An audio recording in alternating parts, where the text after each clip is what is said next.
Deficiency bill in order to try to address the Medicaid overruns that House Republicans identified last year and called for a budget adjustment to address it. We are now in crisis, not because of President Trump, not because of the federal government, but because of the inactions of the governor and the Democrat majority over the past year. So now, unfortunately, we are going to see a crisis not go to waste, and Democrats are going to attempt to call for an emergency and carry forward spending into next year to allow us to now blow through the spending cap. So we already have the revenue cap being diverted this year. We have the volatility cap being changed to grab more money, and now the last remaining cap, which is supposed to be sacrosanct, will be blown through for next year's budget. Does that mean you're going to vote against it?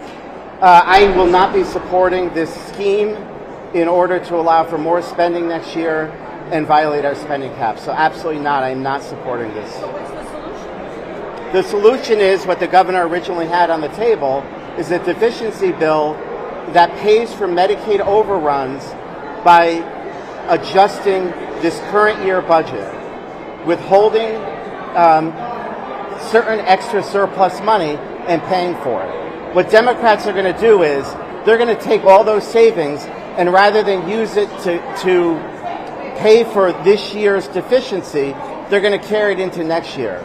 It's a classic gimmick. Yeah, well, 8 months ago, we identified a Medicaid overrun.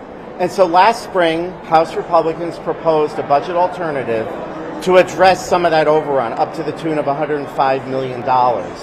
Democrats gavelled out, they ignored it. We had all that COVID money, they gave it all to higher education. And then as we went into the summer and fall, we saw Medicaid overruns continue throughout. And unfortunately, we didn't see rescissions. Nobody talked about it until it became an absolute crisis this winter. And now we're trying to deal with a Medicaid overrun. Frankly, I think the Democrats gambled wrong.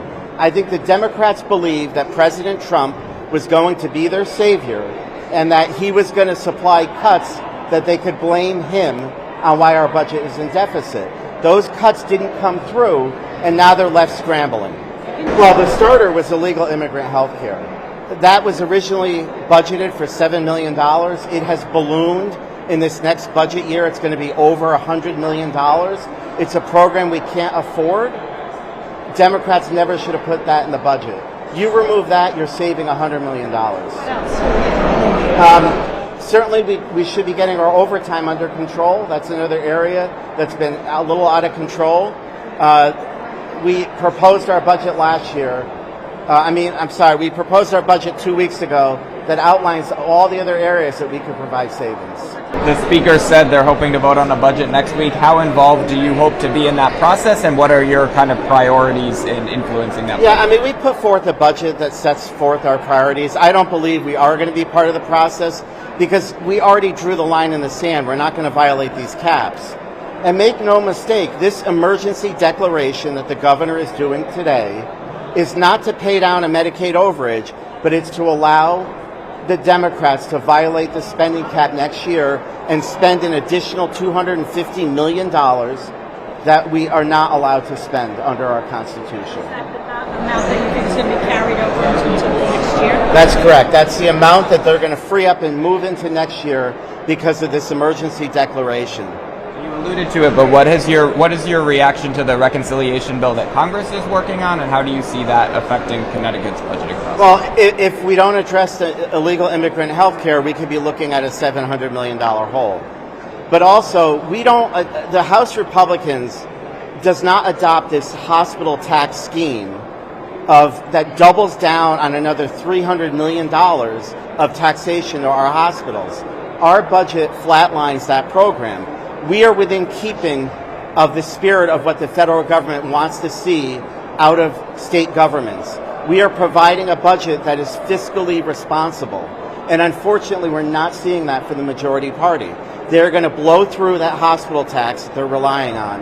And I don't see how they put a budget together that isn't just going to fall apart by September 1st.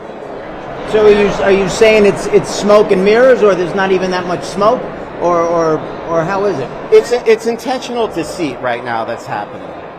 I just want to address, Susan, you asked about what we would have to cut.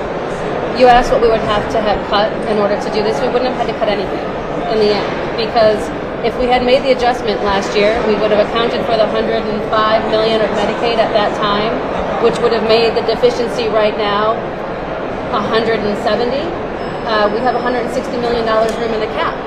We wouldn't have had to do anything if we had actually done our jobs last year and adjusted the budget and done it in a legitimate way. It would have been flown, it would have been organic, and it would have been natural. We would have upped for what we need for Medicaid, and it would have made the overage less this year, and it would have all been done within the spending cap. You know, if you want to go back and look on the floor, I raised it multiple times when we did our budget. This was a deficiency that we knew about, and we should have opened the budget and done the corrections like we normally would have. We had not done that, not opening the budget, I think in a couple of decades at least. I don't think it had ever been done.